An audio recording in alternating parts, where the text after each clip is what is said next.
Greetings, my name is Jesus Sandoval and I'm here to discuss why victims defend their abusers by hiding that they are being abused. First off, I would like to introduce you to a situation that happened to a friend of my sister once. For obvious reasons, I will not say her name. Alright. This girl used to have a boyfriend. She seemed to love him, and so did he, but once upon a time he just slapped her in the face. She slapped him back, but he didn't even care. He went away and she went away. She loved him, so she was pretty sad. A month later, she tried to came back with him, but he didn't want to. With time, he apologized for the slap, and she asked him to come back again. So he did. But after a month, this guy slapped her back once again, and she just apologized him again, and that happened like 4 times.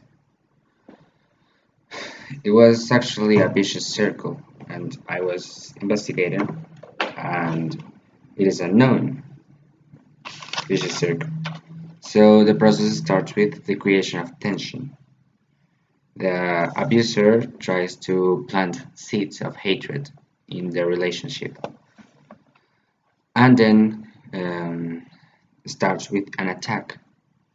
And the attack is basically the important part of the circle.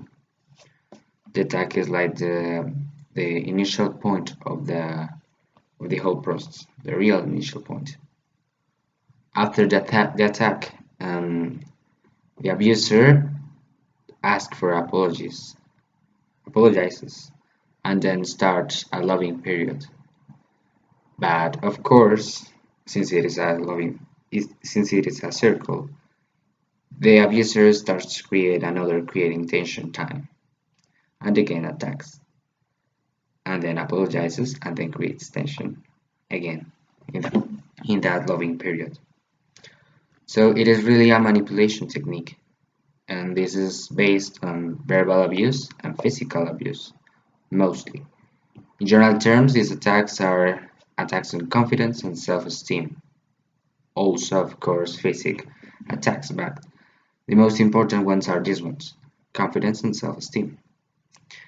These develop especially when the victim develops love connections between the abuser, love connections with the abuser, sorry, and starts to have fears for a lack of real love from him.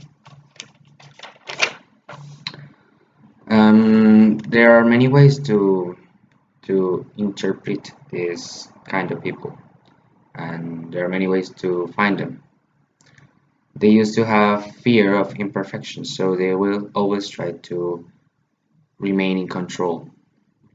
They don't like criticism. They are arrivist and opportunist.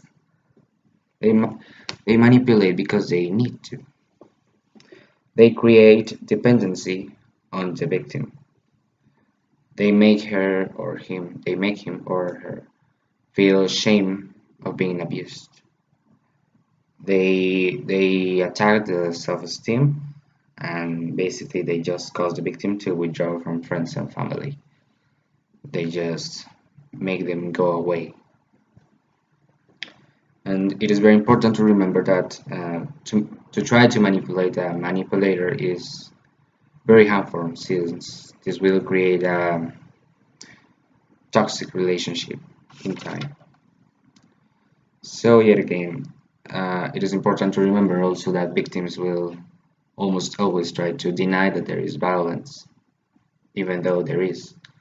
They try to make it seem like it is love, but again, that's due to the shame of being abused, or to actual love, actually. They may also be children involved, for that matter. It's not really a simple problem, and anyone should just investigate and know about this. No one should have to live this as my friends suffered. Bye.